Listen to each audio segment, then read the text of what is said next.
Some primary and secondary schools across the country are installing advanced surveillance systems in the hopes of preventing a mass shooting. But a ProPublica investigation suggests that those systems might not be doing anything to actually stop a shooter.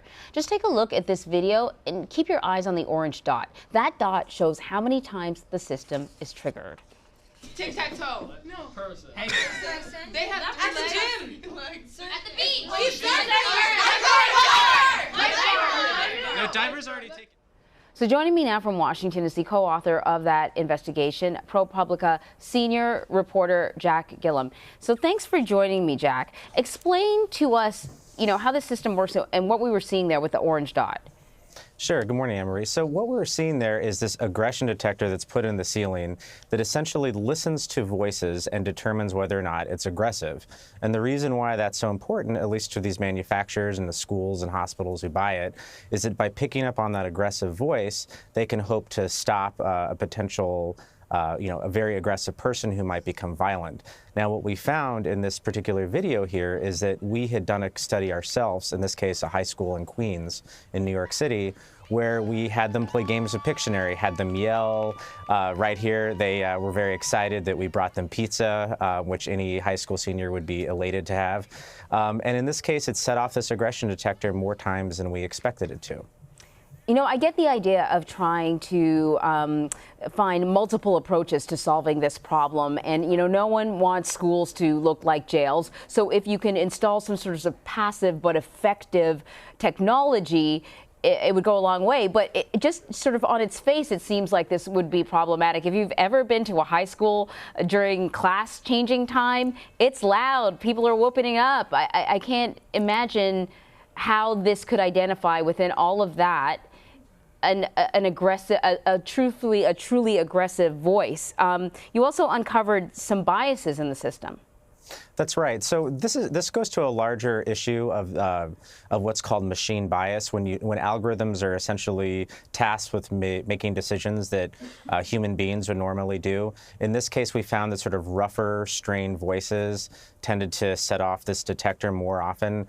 So, for example, we played a clip of Gilbert Gottfried in an old stand-up clip from the 90s about, is it hot in here? Am I crazy? It set it off.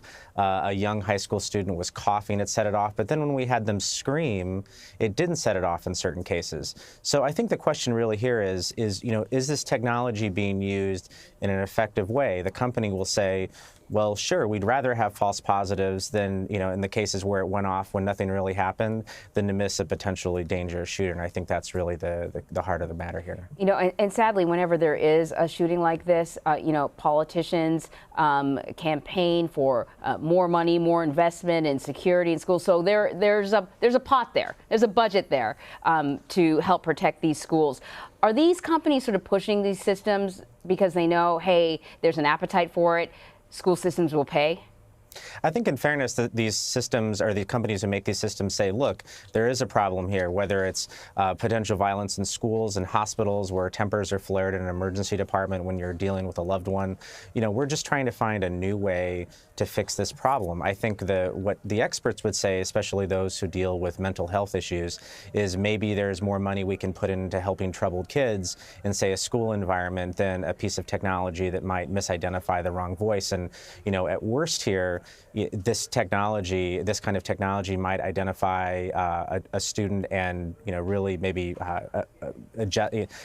send their trajectory on a really bad path when it comes to school discipline. So I think this is an issue of just trying to make sure that when we make these machines, if we're going to point the finger at somebody, is it pointing the right finger, and are we satisfied with the results? Right. Sometimes old school is the new school. Just go back to talking to kids and finding out what's going on with them. Just one more question before I let you go. When I hear technology listening into us, I think of all the trouble that Amazon and Alexa is getting into for listening to children with those devices. This is basically the same issue, isn't it? Is there a concern about privacy and the kids, not giving their consent to this sort of thing?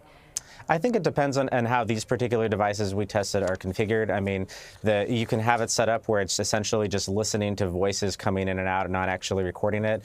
There are some models where you can indeed record snippets of audio for no other reason than you can go back in time and see exactly why, you know, Johnny was shoved against a locker and maybe use that in a disciplinary proceeding. But there is a larger question of more microphones, you know, more cameras in schools, who's watching us, who's listening to us, and how is that, you know, data, those audio snippets going to be used against us in the future. Jack Gillum, fascinating stuff. Thank you so much. Thank you.